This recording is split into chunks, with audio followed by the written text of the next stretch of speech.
Okay, welcome everybody to session 20 of my Pillars of Eternity Lorethrough.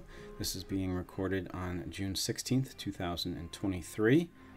Last session we visited the first fires in the Hall of Records, where we asked about Adair's brother. They wouldn't give us any information until we had more of a reputation. We fought for our land at Cadnua, which we won the conflict. I mean, we have the rights to Cadnua, but we gained an enemy.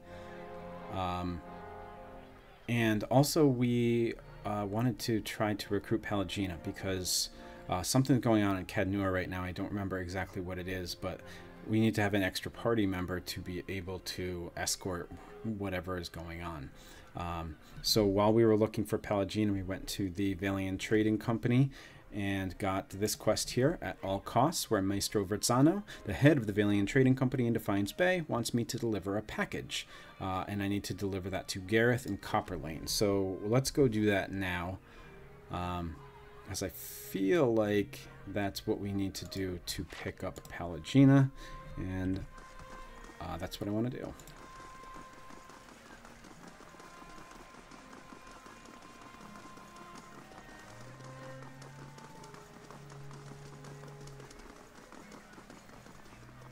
Another ship lost. A Valian merchant vessel dashed against the rocks. Still, Under's beacon lies dormant, its doors barred to all. The waters claim many souls this season. Some kind of town crier there or something. Alright, Goose and Fox is in Copper Lane.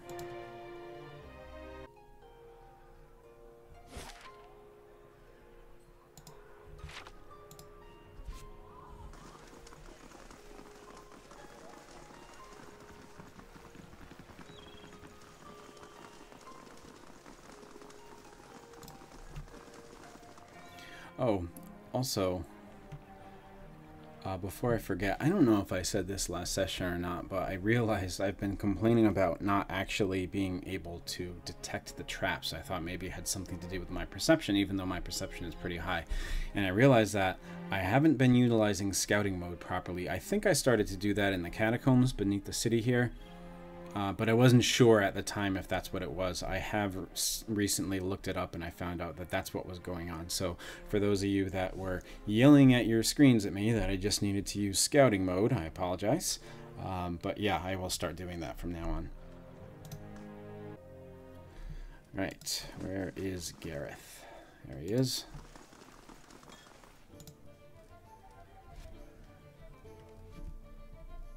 This is Gareth. A man skulks near the bar. He seems like he's trying to blend in with the wood paneling, and he watches the other patrons out of the corner of his eye. He gives you a quick nod as you approach. What do you do here? Me? I'm just minding my own business. I'm going to use my perception to say, of course, you're standing by yourself in the corner of a tavern, and you're not drinking anything. Not suspicious at all. Gareth's nervous eyes dart around the room. Keep it down, will you? I really am here to do business, but it's the kind of thing that requires discretion, and unless a mutual friend has sent you to me, that's all I've got to say on the subject. Oh, so... Good day, stranger. There we go. Verzano has a delivery for you. He glances around and snatches the pouch from you. Keep your voice down, will you? The Doemenels have spies everywhere. Doemenels are one of the rich families. They fell out of grace at some point, but... they have gained their money back, and they are kind of fighting their way back to the same kind of relevance they used to be. He tucks the pouch away. You tell Verzano this is the last time I'm buying from him. This is getting too dangerous for me. I lost my bitter squash seeds. What do the Doemenels have to do with this? You have no idea, do you? Let's just say that the Doemenels have... exclusive rights to trade certain merchandise within the city. Verzano likes to make some extra coin from time to time by dealing in the same merchandise, undercutting the competition, he says. Let's see what he has to say about the Doemenels. I'll say I didn't think I've heard of them. The more important thing is making sure they don't hear of you. They're old Brackenberry stock, but these days the Doemenels are known for their business activities, most of which involve some degree of bribery, extortion, theft, or murder. I'm going to ask him if I just did something illegal. No? He grins weakly. What was in the pouch? Bitter squash seeds. They interrupt pregnancies. Even though they're not exactly legal, many folk nowadays prefer them to the risk of hollowborn or celibacy. He pulls a wry frown. Okay, so some kind of pill here to stop pregnancies because of the hollowborn, which aren't legal. Very much like the day after pill in our own world. Interesting. Are we done? Yeah, we're done.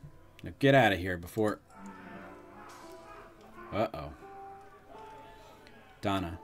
A woman swaggers in, her polished boots thwacking the floor with slow, deliberate steps. A crooked sneer warps her smooth face. Gareth, I'm hurt. You promised to buy only from me. What's a girl to think? Gareth bows, his knees knocking together. Please, milady. I was just explaining that I don't do business with anyone else. Except this one last time, right? Dana crosses her arms and rocks back on her heels. There's always one more deal, until you run out of credit, that is. Donna turns and regards you, looking you up and down. And just who are you? You don't exactly look like a seed dealer. Aloth glances at Gareth. I think that's a compliment. I'm going to stay silent here. I don't know exactly what to say to her. You've got pluck, but don't try to hold out on me, especially not when I'm inclined to let you off the hook. Verzano put you up to Stidney. That old fool's on a sinking ship, and he's determined to drag anyone who gets close enough down with him. She eyes the trembling Gareth. Gareth here knew better, but I'll give you the benefit of the doubt. In fact, I'll also give you a chance to get even with the imbecile who's been playing us both. She narrows her eyes. What do you say to killing Verzano?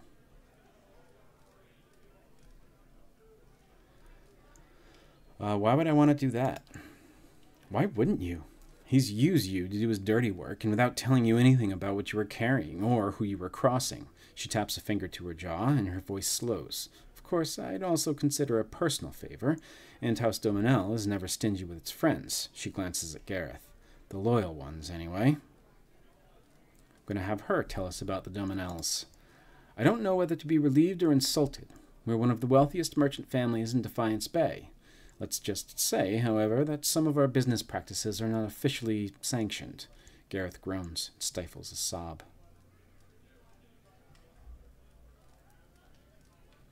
I'll decide his fate when I talk to him again.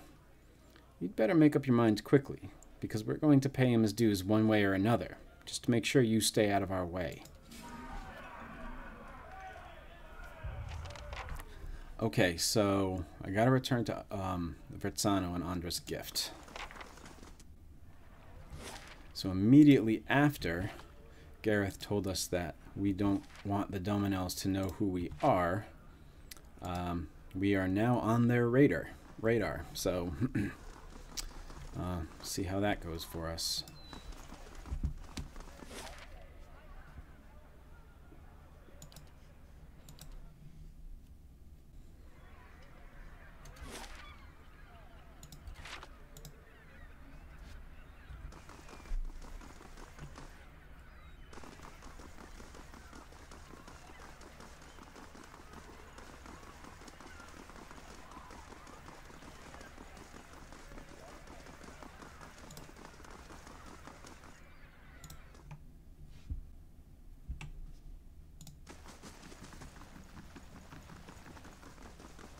Okay, here he is.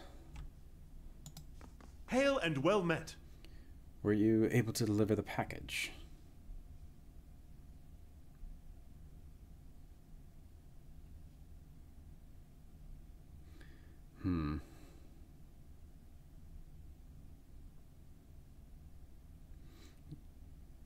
If you'd told me the Doemenels were after you, you could have saved us both a lot of trouble. The Doemenels were there? Verzano's eyes fly open and he tugs at his beard. I was so careful, always following the Verlavita. They couldn't have known.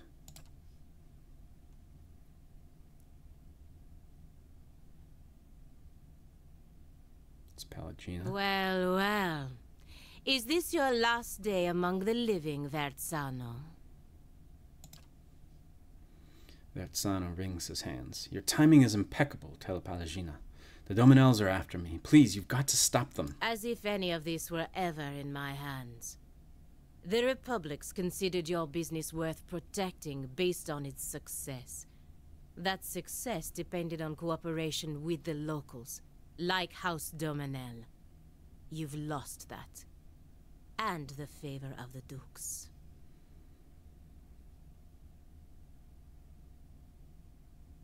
I'm just going to let her keep speaking. Do not interrupt. Even if you get out of this alive, they're done with you. The Dukes have more pressing interest in Defiance Bay than rescuing one merchant who threw himself overboard. So it seems like she's speaking for the Dukes of the Valian Republics, would be my guess.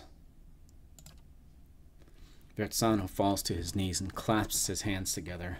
Have mercy, Pallegina. I don't stand a chance against the Doemenels. He bites a trembling lip. I've brought failure and shame on myself, but you can't mean to watch your countryman die like a dog. Vertzano. Why are you wasting your precious breath on me? My orders come through the ambassador, and through the ambassador from people you should be honored ever gave a moment's thought to whether you live or die.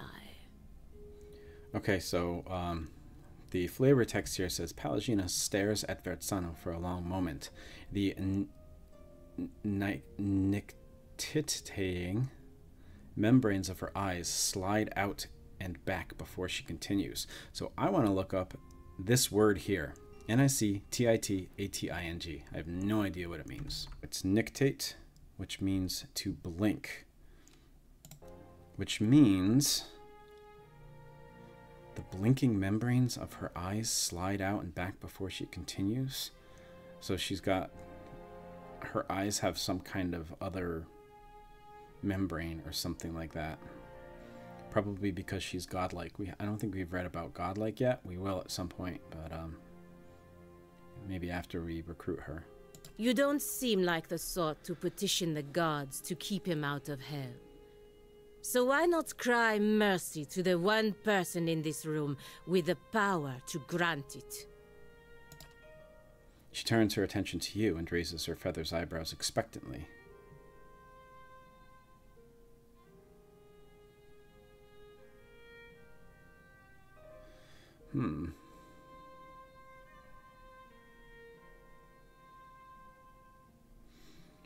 I guess we'll stand up for him. He seems like he's out of his depths. I intend to protect Vertzano from the Doemenels. Pallegina drops her gaze and lightly shakes her head from side to side. Moments later, she turns her eyes to the ceiling in amused disbelief.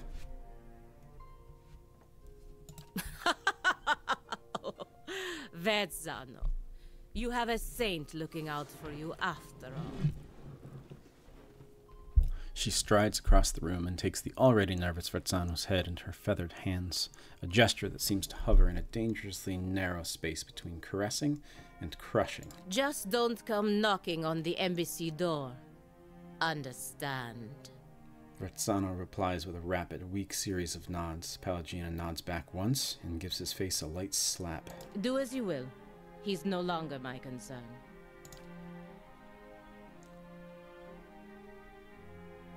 And here she comes. Donna saunters through the door, flanked by a squad of Doemenel foot soldiers. She lets her gloved hand rest on the hilt of her weapon. A sneer curdles on her face as she looks at you. It seems I was wrong to overlook your blunder. Rest assured, I never make the same mistake twice. Okay.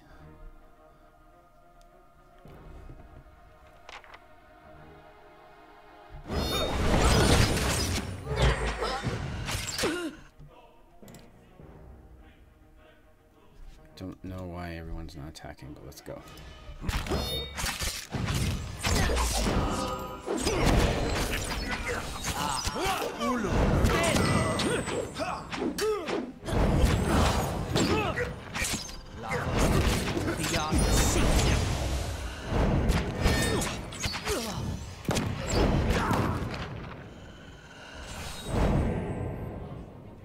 Sure, that's gonna go over well with the Doemenels.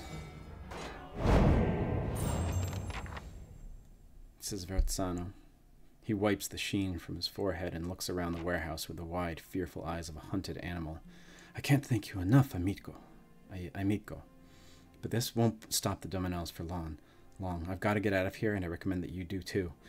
He hands you his pistol and gives you a bag of coin with shaking hands. That's all I have after this ill-fated venture. Thank you again, and please, look out for yourself. I gained something called forgiveness. And a bunch of experience. And money.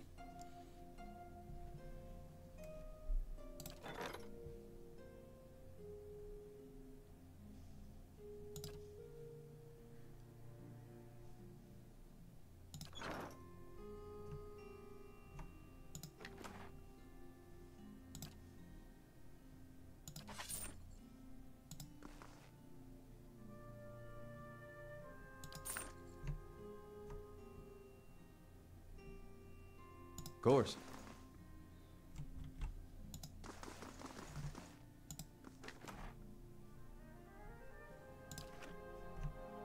Okay, that was weird. Alright, what is this forgiveness?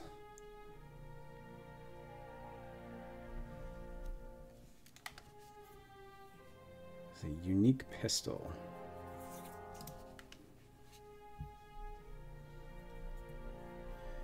Keel was a constable in the small Deerwooden village of Maiden Falls, a good man who fulfilled his duties honorably. He often found himself in violent confrontations with passing ruffians and mercenaries come to the village to exploit the nearby ruins. Wiry, with a boyish face and an awkward gait, offenders rarely took Keel seriously. They would mock him, telling him there was no way he was going to take them to jail. "You're right," Keel would reply. "I bring forgiveness." The implication there being forgiveness is his pistol, and he just uses it to shoot people.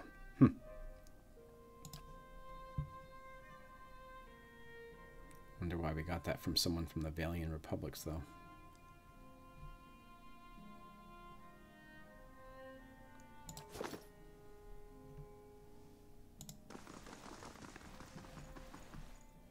Okay, let's see what that did to our reputation.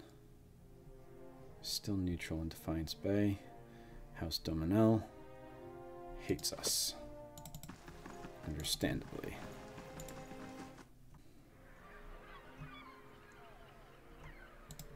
Ah, it's done then. Vetsano plays with fire and someone else always pays the price for it. Your charity is more than he deserves. Still, at least I don't have to deal with him anymore. For that, I'm grateful. Whether you intended to or not, you've done the Valiant Republics a service today, ridding us of him. I work closely with the embassy to protect our interests, but lately I think our gaze has been too narrow. So she works for the Valiant Republics. You clearly have pursuits of your own in the city, but I think we could help each other out. If you're interested in doing some work for us. Officially, I mean. We can go together and I'll introduce you to the ambassador. That sounds fine. Let's go. Good. Maybe I can finally do something more worthwhile than playing nanny to merchants. The embassy is up in First Fires, southwest of the Ducal Palace. Okay, so I think she goes back. What should I do here?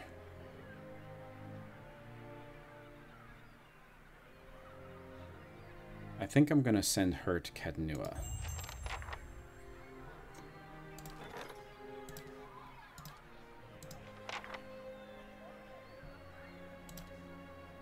Okay, so Pallegina is assigned to this one right here.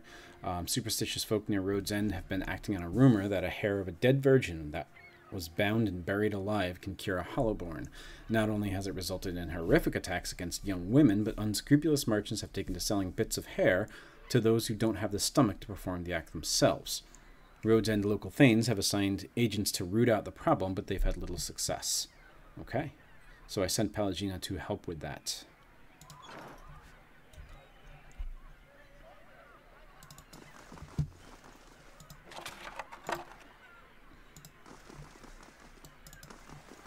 Alright, let's check out the rest. Actually, I don't think we're done exploring First Fires yet, so let's do that. Because we came here...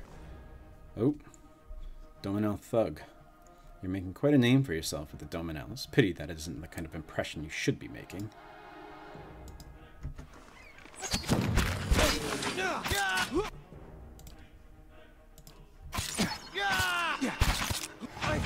Oof. I went after Durance.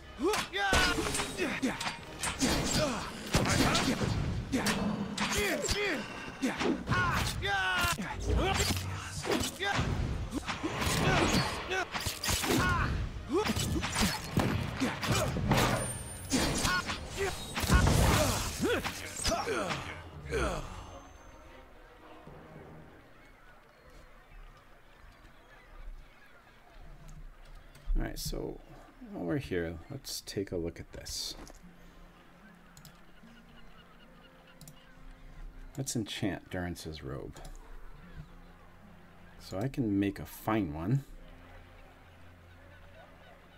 with some of these ingredients because I think he needs it.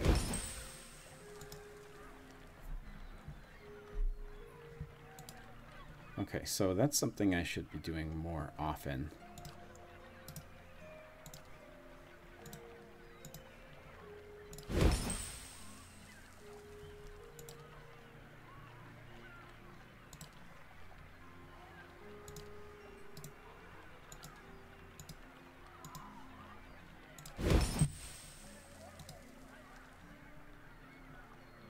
Okay, and I can give him some, so I'll give him intellect.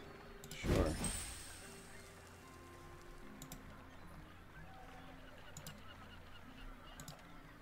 already did Durance. Sagani. No, that's just fine hide armor. Okay, gotta remember to do that. Can I do that with weapons too?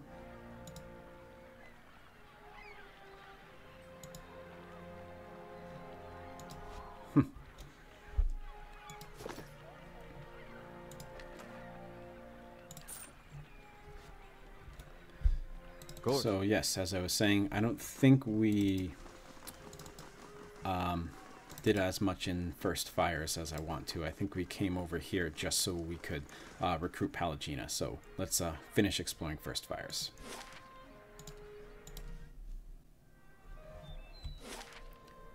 So we've been to the Ducal Palace. We haven't been to Crucible Keep, the Temple of Woodica, which I believe there was an entrance to the Temple of Woodica and the catacombs as well. And this is the Valiant Embassy, which we probably need Pallegina to do a quest there. We can still go in there, but actually let's do that.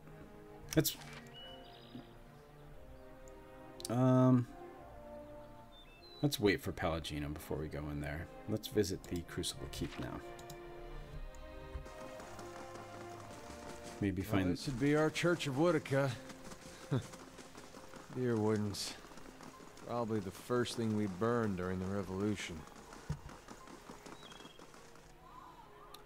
Maybe we'll find the first book. Justiciar Aldmar. What business brings you to the keep? Good day, stranger. Aldmar gives you an appraising eye. Judging by the scars on his face, he's lucky to be able to do that much. Every day we get more from the hinterlands pouring into Defiance Bay. Keeps us busy on the watch, it does. You look like you've recently arrived yourself. I just remember too that in the Crucible Keep, that's where we needed to go to get the armor for the person in the Dozens as well. These are kind of two competing factions, the Dozens and the Crucible Knights. Who are you? A soldier of the Crucible Knights, and proud of it. I help keep everything running at the keep so that Commander Cliver can focus on more important matters. Looking for something, or just knocking the dirt off your boots? What goes on in Crucible Keep? This is the headquarters of the Crucible Knights, so it's where we store arms and armor, as well as where many of our soldiers bunk. Commander Cliver's in the back, making plans. As usual, he scratches a scarred cheek. You'll find the forge at the west end of the building, along with our master smith Dunstan. There's also a shrine to the Golem, if you're the praying type. Shrine to the Golem. Tell me about the Crucible Knights. We're the defenders of Defiance Bay. Not exactly a formal knighthood, but don't tell Commander Cliver that. He grins. We were the first organized militia to oppose Diran rule, and today we're the largest force in the city. Our soldiers undergo years of combat training, and our officers are required to have their souls read by that critter out in Dunrid Row. What's this about Dunrid Row? Just a requirement of the Crucible Knights, so the higher-ups know there's nothing messy built in your soul's past. Aldmer widens his stance. Keeping the ranks pure is fine by me. I just wish they were more careful in hiring their ciphers. And that is what we wanted to do. Whoever has the armor that the person in the dozens was looking for, I'm sorry, I don't remember these names, he said that the reading from Dunrid Row was forged. And if we can make that known, then he will be disgraced. In the ranks of the Crucible Knights.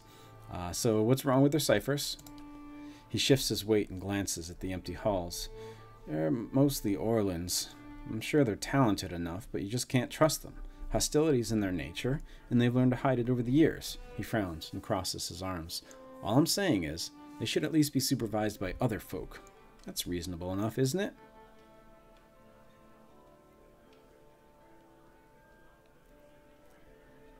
Yeah, this sounds like something Bjarter would say. If people treated them better, you wouldn't have to worry about them being so hostile. Aldmar shrugs. I'm just speaking the truth. Nowadays, it seems that's the biggest crime of all. Sounds like some kind of Twitter activist here.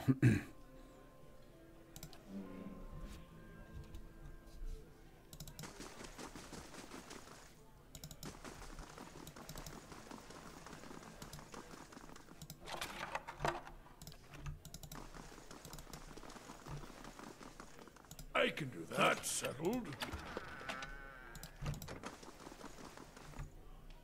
Let me find out.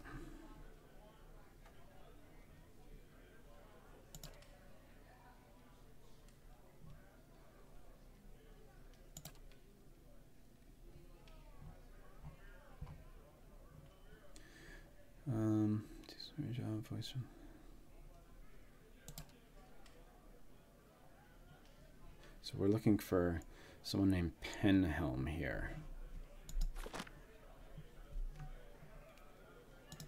If this is about the breastplates, I already told Cleaver they won't be repaired till next week. Oh, it's Cleaver, not Cliver.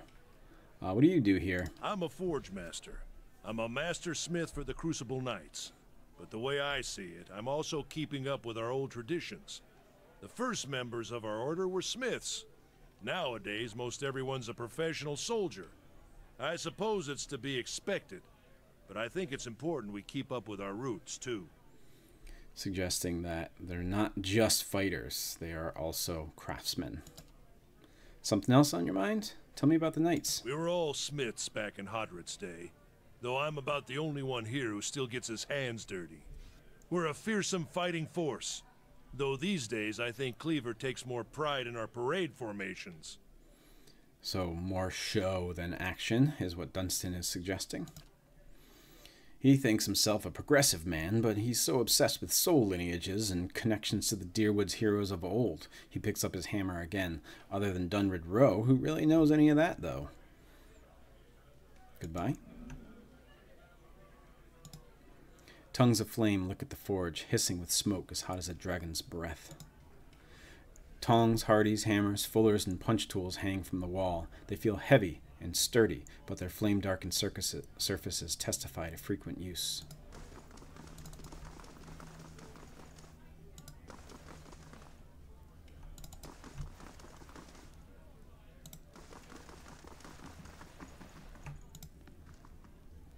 This is a record of active patrols and reported crimes in Andra's Gift. The latter far outnumber the former.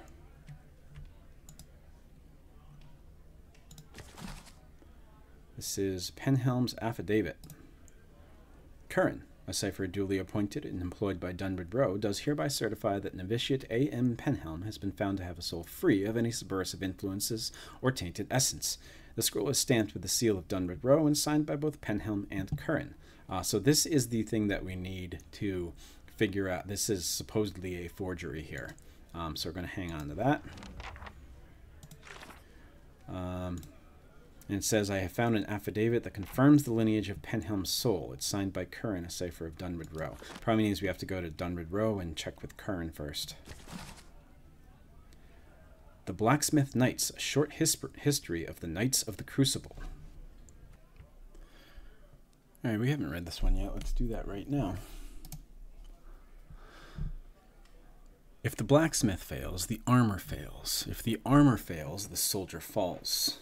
Olrun Sinahad, the first guildmaster of the Knights of the Crucible. The Knights of the Crucible have one of the most fascinating and rich histories in all of Eora. Currently holding a position as an incredibly influential group in the Dyrwood, they come from humble beginnings. There may not be a single person in all the Dyrwood who knows exactly how much they owe to the Knights.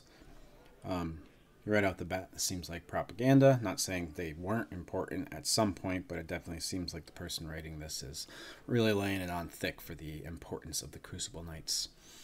The group has existed for years, long before they even came to be known as the Knights. They started as a group of blacksmiths led by Olrun Sinahad, who came together to form a guild. Olrun felt it imperative for the members to unify, sharing their knowledge through the guild in order to keep the skills and techniques they had spent their lives perfecting. He called the guild the Crucible, insisting that, though their work was used for destruction, they should always be remembered as creators. They would be known as the vessel that withstands the fire to deliver a new form unto the world, forged in the fire and all the stronger for the tribulation. Olrun, being a veteran of many battles, knew the importance of impeccably made armor and weaponry. He also espoused the necessity for members of the guild to be trained in martial combat. The only true way to make proper a suit of armor is to be the one who must wear it. Olrun led the guild for years, instituting a policy that any man who wanted to join must not only be a skilled blacksmith, but also take the time to learn how to hold himself in battle. He added a training ground to their guild hall, and there was scarcely a minute of daylight that didn't see members out on the field honing their fighting technique. Because of this, the guild earned the nickname Knights of the Crucible. That became a de facto militia for the Dyrwood, an honorable group that many turned to for help. They were known to be fair, ethical, and quick to respond. The Knights chose Abaddon as their patron, dedicating their works to his name. To honor him, they incorporated his symbol into their own and wore it on their arms. Many of the Knights took this honor further. Regardless of what material a suit of armor was made from, something on the right arm was made with iron, celebrating Abaddon's moniker, the Iron Arm. Both of these traditions were followed by some of the Knights to this day. So before we move on here, Abaddon is another god. We haven't read about Abaddon yet. There was a book that was dedicated to Abaddon. I don't remember if we read it or not, but maybe that's something we should do, especially since the Knights seem to worship Abaddon. I know he is a more important character in the White March DLC for this game, though. Moving on, the Knights' smithing skill led them to be known throughout the land as the premier artisans of their craft, leading people to call any item of exquisite quality of the Crucible. Their training and dedication truly came into play during the War of Defiance, locally known as Hadrich's Rebellion. Olrun, knowing the importance of winning this war, sent out a call. All able-bodied knights were to join the militia. They quickly proved the invaluable cause and helped turn the tide of the rebellion. This was particularly true in the Battle of Defiance Bay. Admeth had already been lost in a previous battle, and the morale for Dyrwooden militia was failing. With the help of Glenfathan astrologers, the knights were able to rout the Imperial forces and secure victory for Dyrwood. The new Duke, grateful for the help and knowing that without the knights the Dyrwood would never have survived, made a decree. The knights would henceforth be welcomed into the Duke's castle and become his official royal guard. In recent years, the Crucible aspect has fallen by the wayside in favor of Knight. The requirement that the members be proficient in both smithing and martial combat has loosened to the point that anyone who applies is guaranteed entrance, even if they possess little or no smithing experience. This is an allegation that is vehemently denied by the Knights. So this is what Dunstan was talking about, how the Knights of the Crucible began as an order that would not only fight, but also create the weapons and the armor that they fought with. And it seems of late they have kind of been lax on the actual smithing aspect of their order. Which means that the things they create there, not that they're bad, but they are not actually making their own weapons and armor. So it seems at some point in the past, the Knights of the Crucible were held in very high regard. And right now, though, it seems like they're kind of coasting on that past, the past appearance that they had. They don't carry the same kind of significance as they once did in the past. Okay, interesting. I can do that. That's settled. Just some armor. We have an Edict of Arrest. This edict calls for the arrest of Yorn, whose recent activities have led to the death of a knight of the Crucible. It requires reporting any information to Justiciar Aldmar. It is signed Commander Cleaver. Yorn is the person who, right now, is in our dungeon.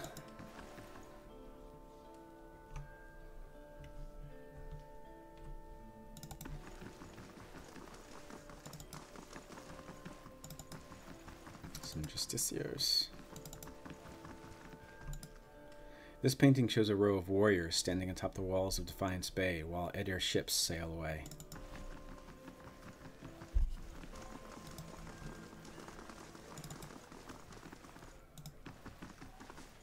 I can do that. That's settled. A simple test. That's settled. A simple test. That's settled. A simple test. That's settled. Thick grime cakes at the bottom of the tub. The towel hanging from the side gives off an awful stench.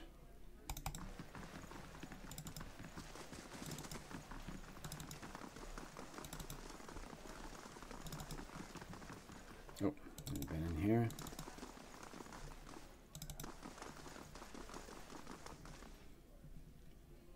There's a named NPC over here, Wyla. Let's talk to her, see what she has to say. The Justiciar's gaze flicks over you briefly before returning to the novitiates gathered in the training area. If this is about patrols, my novitiates are already stretched to their limit.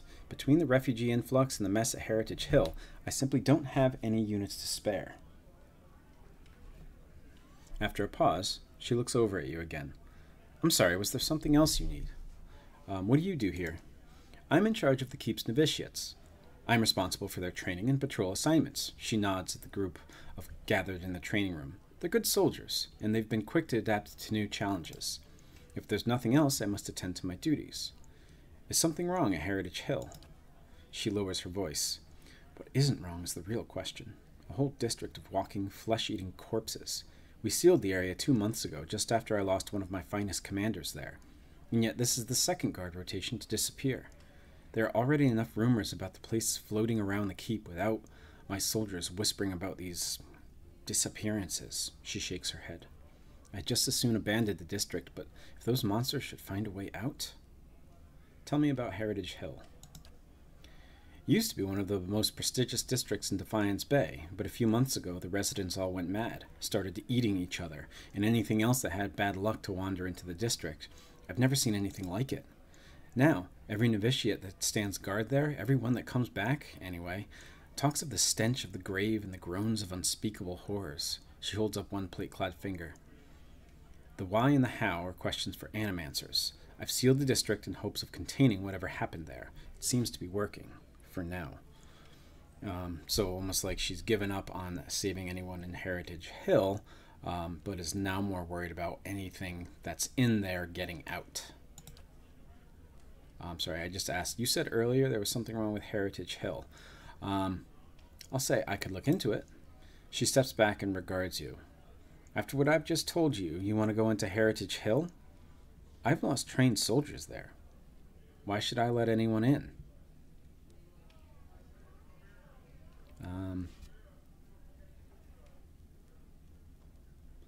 If people are disappearing, someone's got to figure out what's happening to them. If you're so eager to rush to your death, I won't stop you. She quietly looks on at the novitiates. And if you're somehow able to put a stop to this, you've got my permission to enter Heritage Hill. I'll send word to the guards at the gate. Farewell. Okay. Guessing if we had tried to go there earlier, we wouldn't have been able to get in.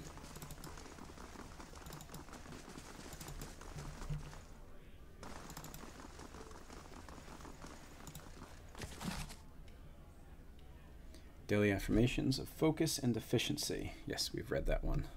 And I believe those are related to Abaddon. Yep.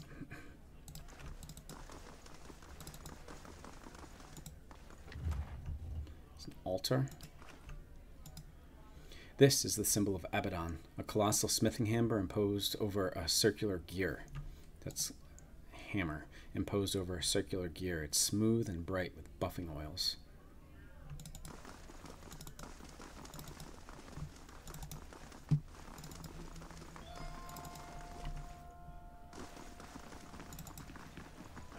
We just don't have the manpower. It's Cleaver speaking. Refugees from every corner of the Deerwood. The dozens getting them all riled up about animancy. At this rate, we'll need twice the soldiers to patrol Defiance Bay. Yes? Can I help you with something? You're in charge of the Crucible Knights. Here in Defiance Bay, anyhow. The High Justice is the leader of our order, but he's currently stationed at Fleetbreaker Castle. My job is to oversee our forces in Defiance Bay, to keep order for the Duke. Was there something else I could do for you? Tell me about the Knights of the Crucible. He crosses his hands behind his back. We are the only professional army in Defiance Bay, or in the Deerwood for that matter. We defended the city in Hadrit's Day. We've improved our training since then, but Dunbridge can certify that many of our officers come from good Deerwooden fighting stock. Now, we're responsible for patrolling the city and keeping the peace. With so many refugees pouring in from the countryside, that's become more important than ever. Unfortunately, that's earned us enemies, particularly among the dozens and some of the more enterprising families in Defiance Bay. What do the dozens have against you? He snorts. They're demagogues and troublemakers.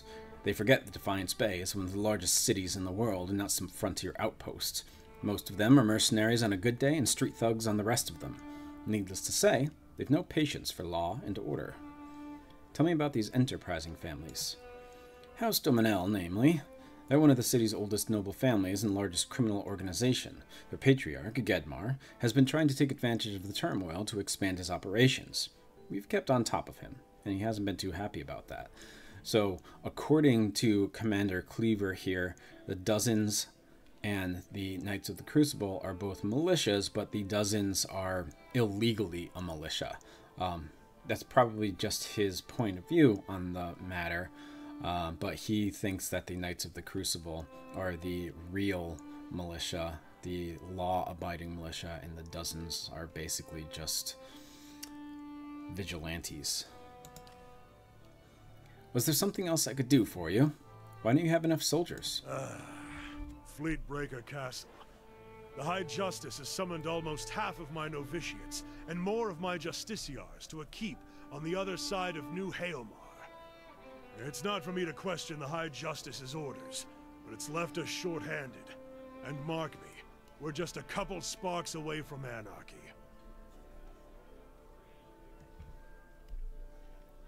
Not sure what's going on at Fleetbreaker Castle.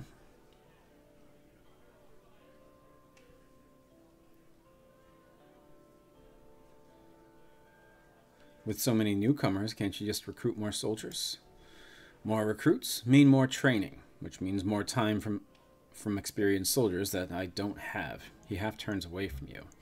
Anyhow, I hardly see how any of this is your concern, but if you've got the time to ask me about it, then perhaps you've got time to do something constructive. Forge Master Dunstan is working with an animancy scholar to build what we're calling Forge Knights, warriors that can patrol our streets without suffering fatigue, disobedience, or fear. Some agitator throws a rock at him, we don't have to worry about things getting out of hand. He's constructed the armor, but we need the scholar's research. Unfortunately, she hasn't been around the last few times my novitiates have checked. Sounds like an army of automatons or something. Viano lives with the rest of the Scriveners out in Copperlane, but I haven't the soldiers to spare at the moment. Go to the Scrivener's dormitory and see if you can find her. When you get the research, just bring it to Dunstan. This is his area of expertise anyway. Once you've brought him the research, he can sell you any arms or armor if you have need. He forges and repairs all of our equipment. You won't find a more capable smith in Defiance Bay. Goodbye. Okay, so we got a new quest, Built to Last, to go find Viana, who is a student of animancy. Seems like they are trying to build these suits of armor and put souls inside of them so that they never tire and that they are basically the perfect soldier, the perfect upholders of the law. This document estimates the flow of refugees over the past 3 months. The figures grow by the week. A lot of refugees. We've heard a lot about that coming into Defiance Bay. This map shows the environs surrounding Defiance Bay. Flags mark strategic access points to the city.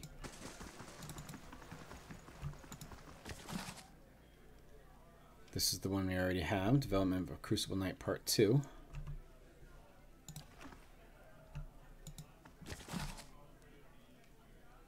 Another Edict of Arrest for Eorn.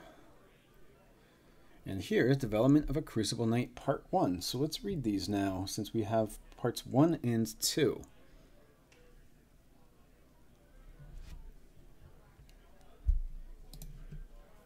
Development of a Crucible Knight Part 1. Lower ranks.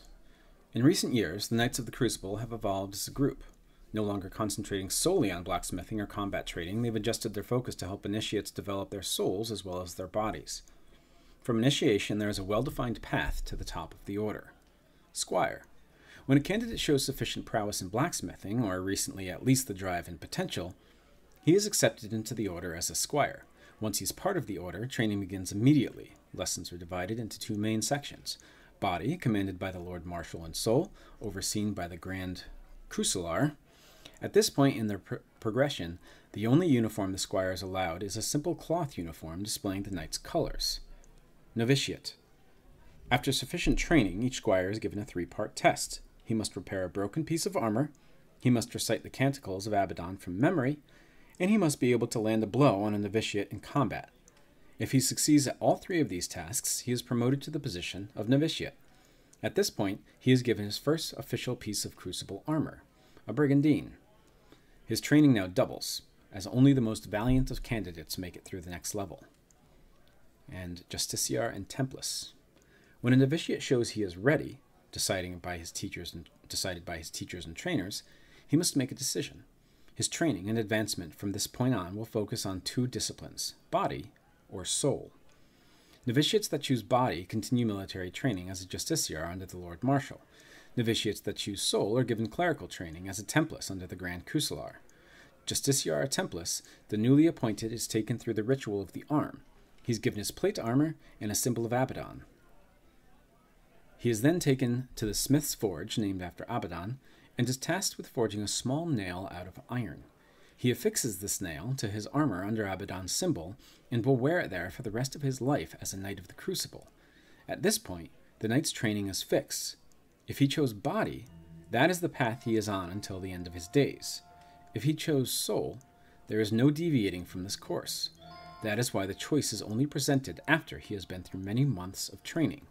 So this is how members of the Knights climb the ranks. They all start as squires, they all move on to initiates or novitiates, and then eventually they get a choice of whether they want to focus on body or soul. Basically, seems like whether to be like a knight or a cleric. But all under Abaddon here. So I don't know how to take this. It says they have to forge a nail.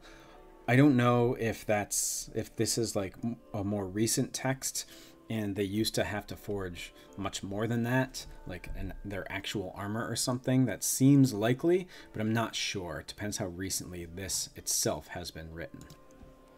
All right, let's go read part 2. I own it, but it's right here, so why not look right here? Senior ranks. Commander and Forge Master. Once a path is chosen, the knight's life is spent training in his preferred discipline.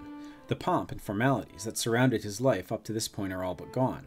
The training is far more rigorous, and there is less ceremony to mark his progress. For most knights, Commander, Body, or Forge Master, Soul, are further than they will ever advance. The training of a knight at this level, while exclusively in the discipline he has chosen, is still rounded out with instruction from the other. A knight is not truly a knight if he does not have a full breadth of knowledge. When he passes from Justiciar to Commander, the knight is given a blue cape to wear with his plate armor. When a Templus rises to the position of Forge Master, he is presented with a white cloak. So Soul here and the Templus seems like they focus more on the blacksmithing part of the Crucible Knights, and the Commander or the Justiciar focus more on the fighting part of the Crucible Knights. According to this short history, It seemed like knights were supposed to be able to do both of these things, and recently they've actually been split up. But judging from what we see here and what Dunstan said, there is a much larger group of people who choose body and choose knight and templess, justiciar, than there is people who choose templess and forge master. Martial and Crucilar. After time spent training, an elite knight that shows true leadership potential and promise is elevated to the next level. A knight of the body becomes a martial, and a knight of the soul becomes a Crucilar. At this point, he is in command of a small group of knights, commander and forge master, and below. He is responsible for the recruitment, initiation, and advancement of new squires.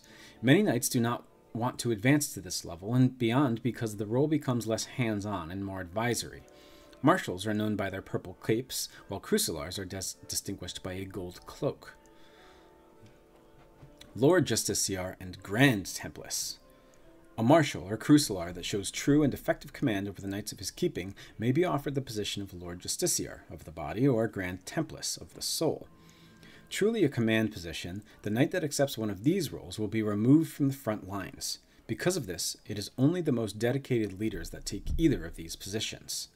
And finally, the Lord Marshal and Grand Crucilar. There is not a single knight that oversees the entire group. This responsibility is split between the Lord Marshal, body, and Lord Crucilar, soul. Any knight that advances to this position does so only with the support of the knights as a whole.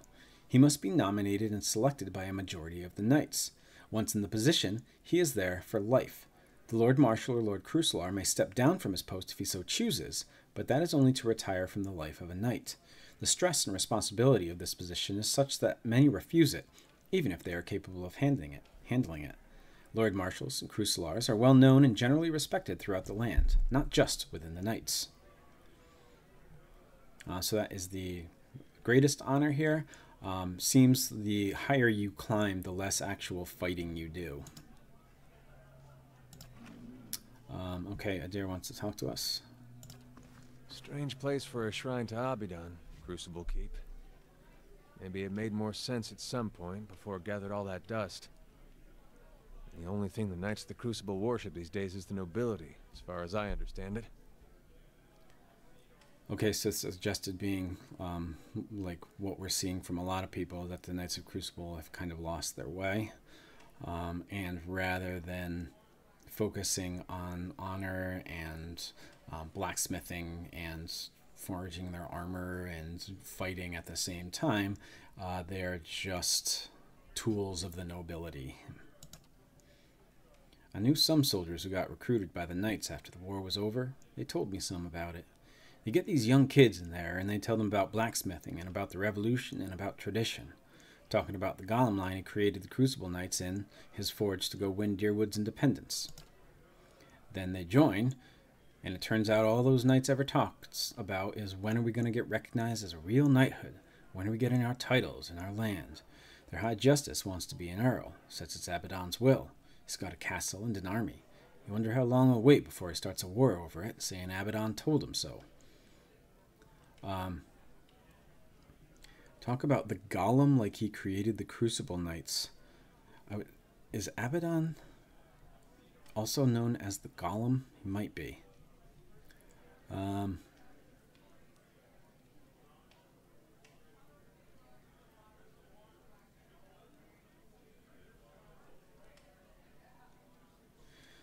the nobles will respond that their gods told them that they're the only true nobles.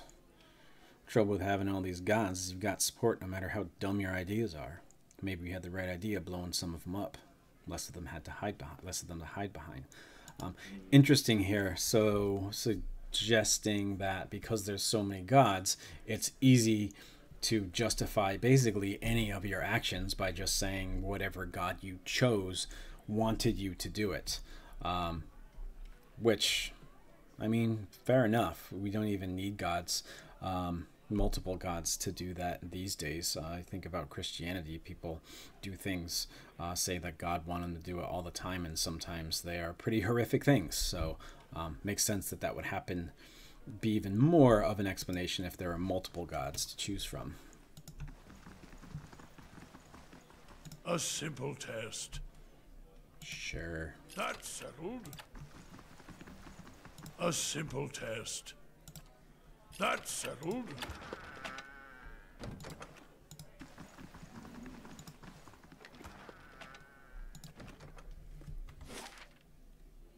Okay, so it looks like I have explored everything in Crucible Keep. And it's getting close to an hour recording time. I think I wanted to read a little bit about Abaddon because since we're come to the Crucible Nights, there's been a lot of talk of him, a big focus on Abaddon. But I think we will wait for the beginning of next session to actually do that, because I think we'll probably have more to say than the few minutes we have left to keep this under an hour. So if you are watching, once again, thank you so much for joining me in my lore through of Pillars of Eternity. Next session, session 21, we will learn a little bit about Abaddon and explore more of Defiance Bay. So thank you so much again for watching, and I will see you in session 21.